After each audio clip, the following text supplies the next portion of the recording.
Welcome to our staff meeting at Marina Hills Animal Hospital. For our medical moment today, we're going to talk about cats having trouble breathing. You may recall yesterday we had a kitty cat who came in for a checkup who was having trouble breathing, and you guys did a great job of recognizing the cat's distress and getting the kitty quickly into oxygen. Thank you, well done. That kitty, as you recall, was having trouble breathing in. Every breath took a lot of effort to inhale. And some cats come in here and they're having trouble exhaling. It's different, right? When cats are having trouble inhaling, it typically means that there's a problem inside their chest, outside their lungs. Whereas if they're having trouble exhaling, there's often a problem inside their lungs, like asthma or some other pneumonia, etc. But this kitty was having trouble inhaling, and we were suspicious that it likely had fluid in its chest outside of its lungs. And after the kitty sat in oxygen for a little bit and was pinker and was calm, we were able to take a chest x-ray, which showed, in fact, that there was fluid present. The next question becomes, what is that fluid? There's a lot of things that could be in that pleural space. There could be pus from an infection or a foreign body. There could be blood from a bleeding disorder or trauma. There could be a clear fluid from heart failure. There could be a milky fluid from poor circulation of lymph from the intestinal tract called chyle. What else could be in there? I think that's most of them. It could simply have a mass. It may not be fluid at all, right? Yeah. In this case, so we don't know what the nature of the fluid is until we stick a needle in the chest and collect some, which we did. And as it turned out, this kitty had chyle in its chest. What is chyle, you ask? You all know that the heart pumps blood through arteries. And arteries get smaller, smaller, smaller until they reach capillary beds, and that's where blood cells have to go single file, and that's where oxygen is exchanged. And then veins pick up the blood, and they get bigger, bigger, bigger, and that goes back to the heart, and it circulates all around the circle again. When there is capillary beds, and blood is transferring it through single file, red blood cell sized vessels at the capillaries, fluid leaks out of capillary beds.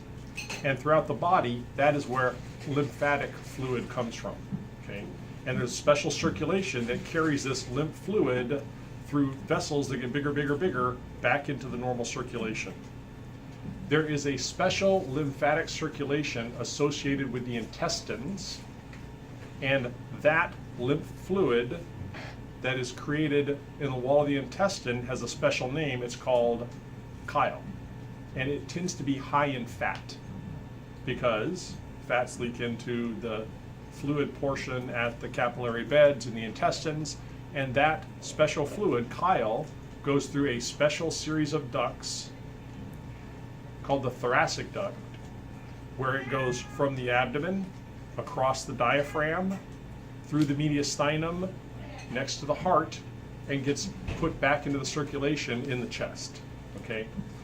So if that fluid circulation does not continue its whole path, then that fluid can build up in places it doesn't belong.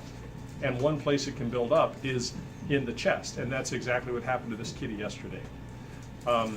So there are several potential causes for this chyle to build up in the space around the lungs. One would be poor heart function. If you're not pumping your blood normally, that can do it. Another would be trauma to the actual thoracic duct. So if the pet had previous chest surgery or was hit by a car, that kind of trauma can obscure the flow of chyle through the duct. Sometimes there is inflammatory diseases like FIP or granulomas, which are like scar tissue, block the duct. But interestingly, frequently you can look and look and look for all those causes. Oh, and just a tumor, a straight up cancer in the mediastinum, lymphoma can cause that. But often you look and look and look and you cannot find the reason for chyle to be accumulating in the pleural space. So we call that idiopathic. chylothorax. And idiopathic is a doctor word that means we don't know why. The good news is that frequently idiopathic chylothorax goes away on its own. And it could go away on its own within about 3 weeks or within about 3 months, but it often does. If it doesn't go away on its own within 3 months, it's probably not going to. One of the problems with that is when this fluid is in this pleural space for a long time, it can itself cause irritation to the lining both of the chest cavity and the outside surface of the lungs, and that causes a whole new kind of problem. That causes scarring and a poor motion, poor contractility to the heart itself. It can actually lead to lung disease. So what we did for that kitty yesterday is we removed the fluid from the pleural space, and we actually removed 140, 150 mils from each side of the chest, so that by the time we were done, this kitty could breathe 300 mils better with each breath than it could when it walked through the door. And if you saw him, he felt much better. He was relaxed and grooming himself and saying, "Thank you, I can breathe now." I spoke with the owners about the kinds of tests that we might run to figure out why this kitty has developed chylothorax, and they decided they didn't want to do that. Specifically, we could do an echocardiogram to look for heart disease. We could do a detailed ultrasound to look for disease in the mediastinum, masses, tumors, etc. You could do fancy injections of dye to track the actual flow of this special lymphatic fluid from the abdomen back up to the chest to see if there's a tear in the thoracic duct that might be repaired surgically.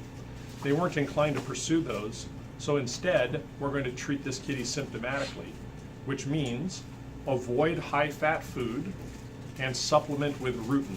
And rutin is a natural product. It's available over the counter, which helps with reducing the amount of fats that's in the chylous fluid so it's less irritating. And basically we're giving him time to see if he can fix this himself. If he develops fluid that comes back in his pleural space, he'll have trouble breathing again, and I described to the owners how to watch for that. And if it happens, we'll just repeat the chest tap. And it's reasonable to do that certainly for 3 weeks as needed, because this could resolve on its own and solve itself up to 3 months. If we get into multiple chest taps, if we get into more than 3 months and this is ongoing, then unfortunately his prognosis gets a lot worse. And so we'll have to see how it works out. But that is the story of chylothorax in the kitty cat.